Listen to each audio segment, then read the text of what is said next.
5 صدیوں تک جو کتابیں مرتب ہوتی رہیں، 6ٹھی صدی تک خواہ امام بہقی نے مرتب کی، بعد کا پہلا تو امام مالک کا زمانہ تھا، امام احمد بن حنبل کا تھا، امام اعظم کا تھا ابو حنیفہ کا رضی اللہ تعالیٰ عنہ، امام شافعی کا تھا، پھر امام عبد الرزاق کا تھا، امام ابن ابی شیبہ کا تھا، امام ابو عوانہ کا تھا، بعد میں امام بہقی آ گئے یا امام طبرانی آ گئے، یہ مسند بزار ہو گئی یا مجمع الزوائد ہو گئی، حتیٰ کہ امام بغوی کے آنے تک الغرض جتنی کتب لکھی گئیں حدیث کی 500 سال تک، سب نے پوری کی پوری کتب حدیث میں ایک حدیث بھی بغیر سند کے بیان نہیں کی۔ پھر سند پہ تحقیق ہوتی، جرح و تعدیل ہوتی ہے، ایک ایک راوی پر، جیسا کہ میں نے پچھلی نشست میں عرض کیا، اس کے بغیر روایت قبول ہی نہیں کی جاتی۔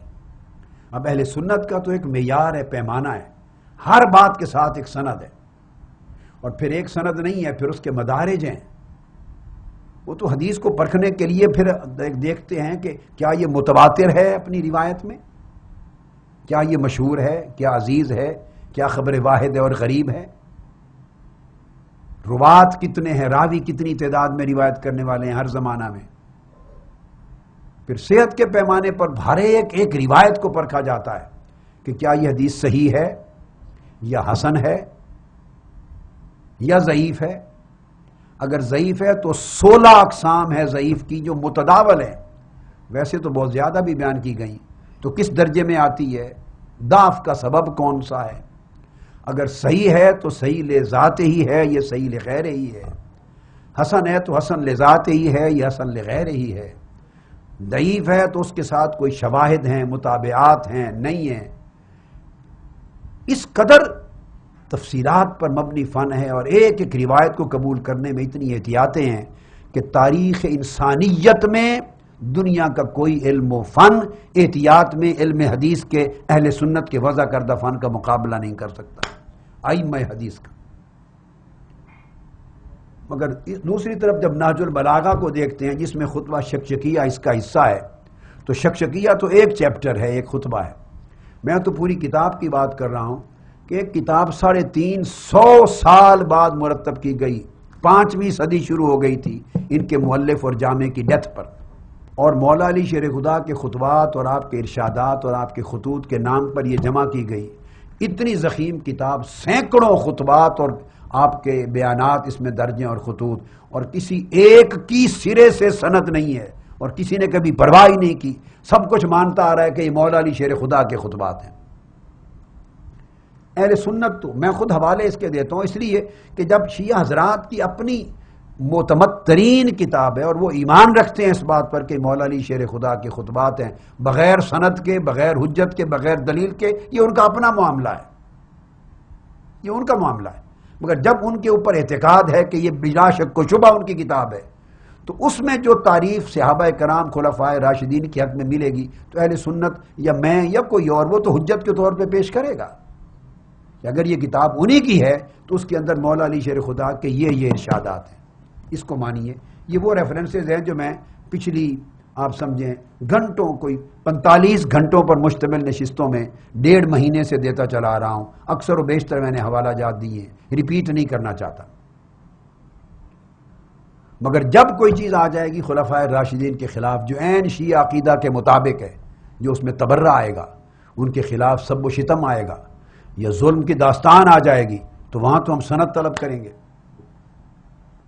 سند اس پوری کتاب کی کوئی نہیں ہے، کسی ایک کی بھی نہیں ہے روایت کی، لہذا سب سے پہلے تو کتاب ہی مرتبہ ثقاہت سے گر جاتی ہے۔ یہ بحث کہ مفتی محمد عبدہ اور کئی اور لوگ اہل سنت لوگوں نے بھی اس کی شرح لکھی ہے، تحقیق کی، یہ چیزیں ریلیونٹ ہیں۔ آپ کو شاید معلوم ہے یا نہیں، اہل سنت کے ہاں عربی ادب کے طور پہ اس کی جو کلام ہے، گفتگو ہے، ادب کا ایک اچھا ماسٹر پیس ہے، اس لیے اس کو وہ لکھتے بھی ہیں، پڑھتے بھی ہیں۔ مگر یہ کسی نے ثابت نہیں کیا اہل سنت میں، کسی نے، یہ تحقیقاً مولا علی شیر خدا کے خطبات ہیں، یہ کبھی کسی نے نہیں کہا۔ اسی میں خطبہ شکشکیہ بھی ہیں۔ اور ایک بات یہ بھی عرض کر دوں کہ اس کے جو مؤلف اور جامع جو اہل تشیع جن کو کہتے ہیں سید رضی، مفتی جعفر حسین، جو نامور بر صغیر پاک و ہند کے بڑے نامور عالم مسلک اہل تشیع کے گزرے ہیں، مفتی جعفر حسین، جنہوں نے ترجمہ کیا ہے، معروف ترجمہ جو پاک و ہند میں علماء اہل تشیع میں سب کے پاس وہی ہوتا ہے۔ قدمہ میں انہوں نے ان کے احوال لکھے ہیں،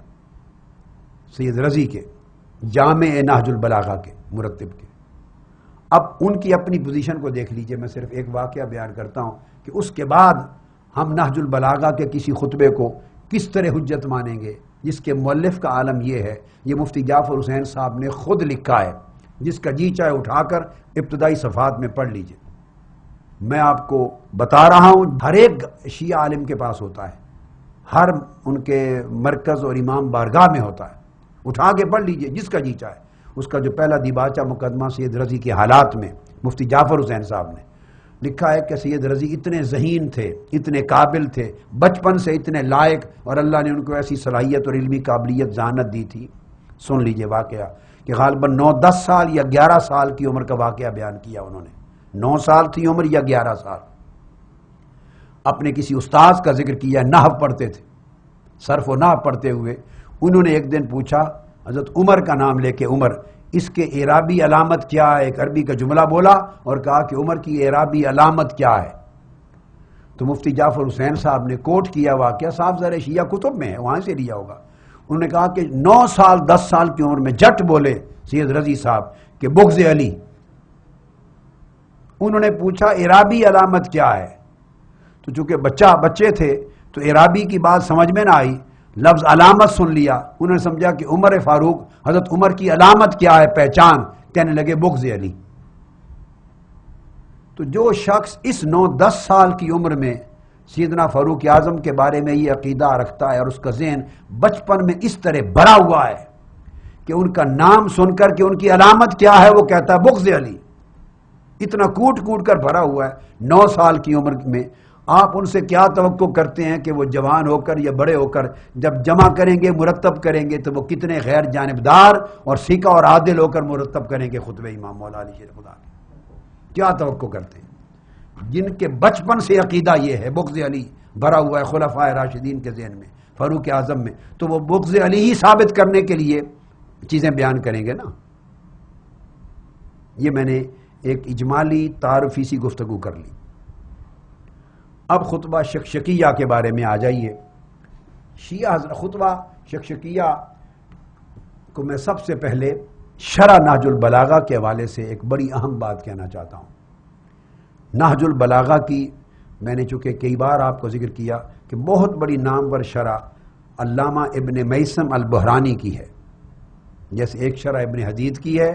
ایک علامہ ابن میثم البحرانی کی شرح ہے۔ اب شیعہ عالم ہیں اور سب سے بڑے شارح ہیں نہج البلاغہ کے، غالباً 40 جلدوں پر مشتمل شرح لکھی ہے نہج البلاغہ کی، ابن میثم البحرانی۔ اب وہ نسخہ یہ میرے پاس ہے، اس کے شروع میں صفحہ 251 پر اس کے جز اول میں وہ بیان کرتے ہیں کہ اس نہج البلاغہ کا یہ جو خطبہ ہے شکشکیہ، اس پر کلام کیا انہوں نے، اس کی استنادی حیثیت پر کلام کیا ہے۔ تو وہ بیان کرتے ہیں کہ اس پر اہل سنت اور اہل تشیع کے درمیان ایک واضح اختلاف ہے۔ کہتے ہیں اعلم، اے پڑھنے والے جان لے، ان هذه الخطبہ وما فی معناها مما یشتمل علی شکایتہ وتظلمہ فی امر الامامت هو محل الخلاف بین الشیعہ و جماعت من مخالفیہم۔ پہلی بات تو یہ لکھی ہے کہ یہ خطبہ شکشکیہ، میں کہتا ہوں کہ یہ اہل سنت یعنی جو مخالف ہیں شیعہ کے اور اہل تشیع، جو کچھ اس کے اندر بیان ہوا ہے اس پر واضح اختلاف ہے۔ ایک بات تو یہ کلیئر کر لیں، تو گویا اہل سنت تو سرے سے انکار کرتے ہیں کہ یہ تو مولا علی شیر خدا کا کلام ہی نہیں، اور اہل شیعہ کا دعویٰ ہے تشیع کا، ان کے کلام ہونے کا۔ اب آگے بیان کرتے ہیں، ان جماعت من الشیعہ، آگے سنیے، ادعوا ان هذه الخطبہ وما فی حکمها مما اشتمل علیہ هذا الکتاب منقول علی سبیل التواتر۔ اب پہلا جملہ قابل توجہ ہے، انہوں نے واضح کر دیا کہ تمام شیعہ اس خطبہ شکشکیہ کو مولا علی شیر خدا سے مروی نہیں مانتے. وہ کہتے ہیں ان جماعتم من الشیعہ، شیعہ عقیدہ کے اندر ایک جماعت یہ کہتی ہے. یہ بھی نہیں کہا ان جماعت الشیعہ، نہ ان جماعتم من الشیعہ. شیعہ عقیدے کے اندر ایک گروہ، ایک جماعت، ایک طبقہ یہ دعویٰ کرتا ہے. اگلا لفظ ہے ادعو، ان جماعتم من الشیعہ ادعو، انہوں نے دعویٰ کیا ہے شیعہ مسلک کے ایک گروہ نے، ایک جماعت نے، کہ یہ خطبہ اور اس کے اندر جو کچھ بیان ہوا ہے یہ سبیل تواتر، تواتر کے ساتھ منقول ہے مولا علی شیر خدا سے. یہ لفظ بھی نہیں لکھا کہ مولا علی شیر خدا سے، اتنا کہا ہے کہ تواتر کے ساتھ منقول ہے. یہ شیعہ مسلک کی ایک جماعت، ایک طبقے نے یہ دعویٰ کیا ہے. یہ لفظ ہیں ابن میثم البحرانی کے، ان کا دعویٰ ہے، اور سب شیعوں کا بھی دعویٰ نہیں، اس کے ایک طبقے کا دعویٰ ہے. اور دوسری طرف وہ کہتے ہیں اور جو اہل سنت ہیں ان کا بالغوا فی انکار ذالک، وہ بالکل انکار کا میں مبالغہ کرتے ہیں، وہ ٹوٹلی انکار کر دیتے ہیں کہ یہ مولا علی شیر خدا سے صادر شدہ خطبہ ہی نہیں ہے. یہ بیان کر کے اب وہ کہتے ہیں کہ اہل سنت کا دعویٰ یہ ہے کہ یہ خطبہ سید رضی نے خود مرتب کیا ہے، خود لکھا ہے، اور شکشکیہ کا نام دے کر مولا علی شیر خدا کے نام منسوب کر دیا ہے، خود گھڑا ہے. مسئلہ امامت و خلافت کو اپنے عقیدے کے مطابق ثابت کرنے کے لیے. اس کے بعد علامہ ابن میثم البحرانی کہتے ہیں کہ میں